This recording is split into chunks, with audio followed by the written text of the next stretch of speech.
Paddy there, folks. It's a holy smoking pipe, Paddy. You know, I'm going to take a leaf out of Jay's book, and he's told us that maybe we should do a skill video. So what I'm going to do today is I'm going to show you, considering St. Paddy's Day is just around the corner, I thought maybe what I'd show you is how I make a corned beef and cabbage. So here we go now. We're going to look at basically how I do a basic, very simple, but very, very good corned beef and cabbage. Now you see here, you got your old standard crock pot. And let me tell you, this is the only way to make a great corned beef and cabbage. And so what you do, you see here, I've got some bay leaves there. Bay leaves, very important. And what I'm going to do now is I'm just going to show you what I do. Because this is a wonderful recipe, a simple recipe, and I will even show you my secret ingredient. So you layer some onions, just like that, and there you have it. I'm also going to be layering some other onions there for flavor now. You know, lots of onions have different qualities. Some of them are sweet, some of them have more flavor, some of them are even a little bit spicy. So I'm going to mix and combine some other onions to give us another extra layer of flavor. Very important with making a good corned beef and cabbage. You got to have lots of little flavors in there. You know, let them all marry up in there. That's what you need to do. Now the next thing you want to, of course, do is get yourself a good corned beef brisket or a round. It doesn't matter. Make sure you've got a nice spiced one there. And what I like to do is I just put it right in there like that. Even let some of the juice go down there. Look at that. Look at that now. That's what I'm telling you. That's going to be a marvelous corned beef and cabbage. You wait and see. You just wait and see. Now what you do is you just add some other things there now. I got a little bit of a parsnip there. We're going to put that in there generously now. A little bit of a parsnip. Give it some extra flavor. We also have some potatoes that you can put in here now. Let them cook up nice and tender. They'll be wonderful now. And of course you have your carrots, if you like carrots. Carrots also add some wonderful flavor. And again, these vegetables basically give flavor to the corned beef. Now we come to, again, a very, very special ingredient. Most people don't know about this. Let me show you something else too.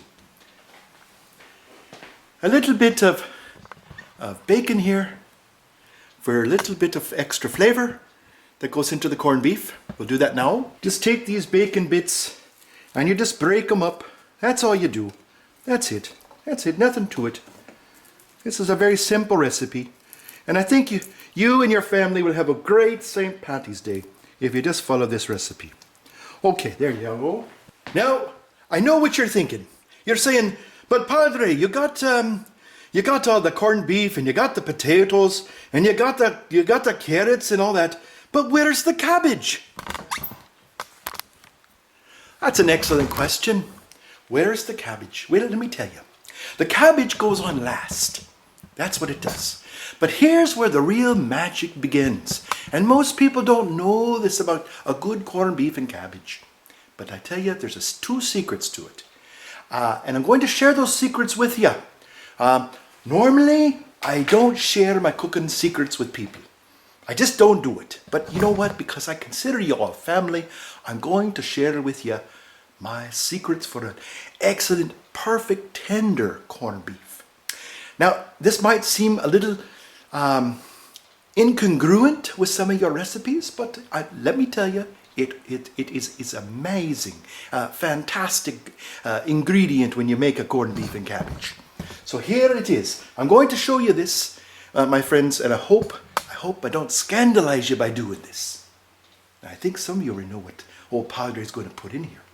But let me tell you, what you need to do is you add this secret ingredient. Now today is Saturday. Now, if you're going to make a corned beef and cabbage, what I'd recommend you do is you do what I'm doing here. You do it up a day before.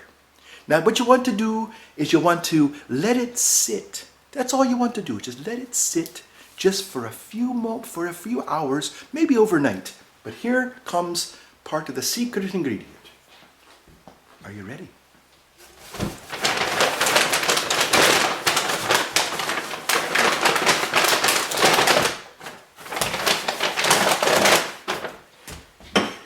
All right now, hope you're watching still. Hope you watch this because this is very, very important.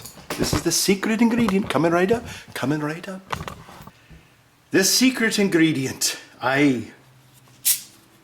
believe it or not, this, my friends, is where the magic begins.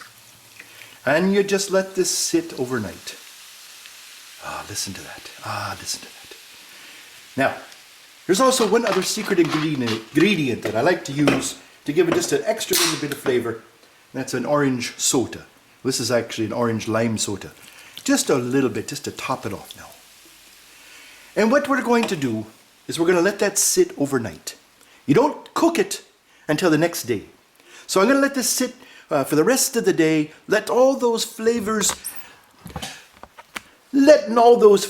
now meld together. A nice marriage, if you will, of the corned beef and the potatoes and the carrots and all of the spices there.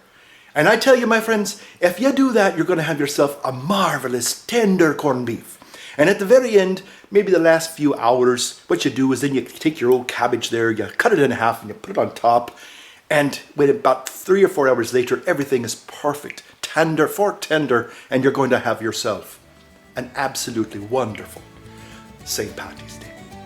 Well, this has been Holy Smoking Pipe Paddy saying thanks a lot. Light up your world, light up a pipe, and light up your soul by feasting on a good corned beef and cabbage. We'll see you later.